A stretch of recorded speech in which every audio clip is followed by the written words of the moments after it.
I was going to say, I was listening to a podcast today. I don't remember if it was Diary of a CEO. I listen to a lot of different podcasts, so I can't remember exactly what it was. But they were talking about the way things are changing now with social media technology, that the new social currency is exactly that. It's like validation. Like that's the social currency now. Yeah. That's everybody's just aiming to get like, I mean, I'm not saying anything like, oh, wow, that's amazing. She said that, like everybody kind of knows that, but even though it's obvious, it's like a commonly understood thing. It's still pretty crazy when you think about it. Like when you actually break it down, it's like, oh, the way everybody lives their life, like everybody, like it's getting to the point where our grandparents are doing it. Like they're on Facebook, like everybody's social currency now is like, or value, like the value in society is where people spend their time online. Like that's why apps want you there. That's why things like, what did you say? The job one? I don't even have one. LinkedIn. Yeah. Like LinkedIn, even though it doesn't work, they're still probably getting paid just to have people on there. Like they're still probably getting advertisement money, whatever, just have people on that thing. So it's like the currency and the power now is in how much time is spent on certain apps and how many likes are you getting. It's like kind of crazy that controls our lives. Absolutely. And so I actually, that's another aspect that I bring up in a story. I have a story that, again, this is my sci-fi collection. So there's a mass shooting that takes place on a planet on Venus. And so it's a satirical take on this because mass shootings, death in general, obviously very serious topic. Mm-hmm. I think the way that society responds to them is one, very sad, but two, also completely farcical.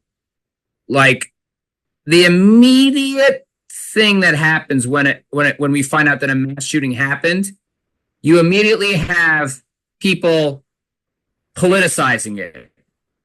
Like that's the first thing that people do. It's like they insert their take on gun control and blah blah blah. That is the first thing, and it's like, well, wait a minute. Here's some dough for me to get likes on Instagram because now I can say my opinion, and my opinion's valuable.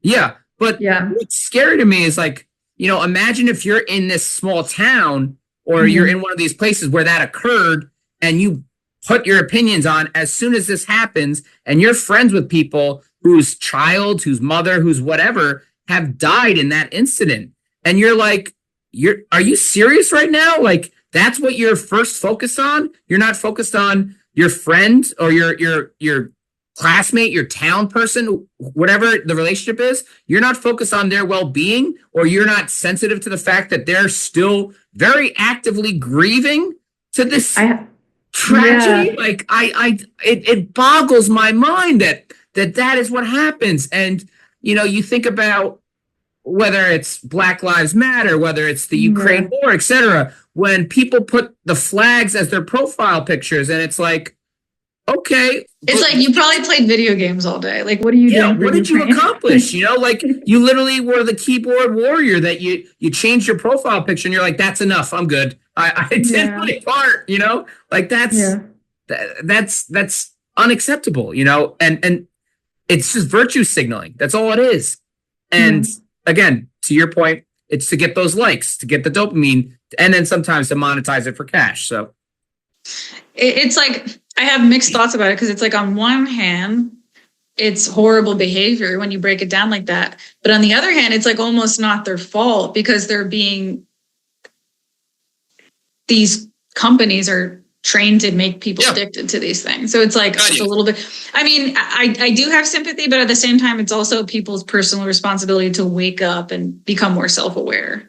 Hey guys, it's me, your host, Andrea Pranzatelli. If you enjoyed this clip today, please don't forget to hit subscribe. It is my dream to become a full-time podcaster, and your support helps more than you could possibly know. So again, hit that subscribe button to help me keep the momentum going on this channel. Also, for every single clip, there is a link in the description to the full episode if you would like to hear the full episode. And I also have a link to my Instagram below if you'd like to follow me on Instagram as well. So that's it. Have a good day, guys. Bye.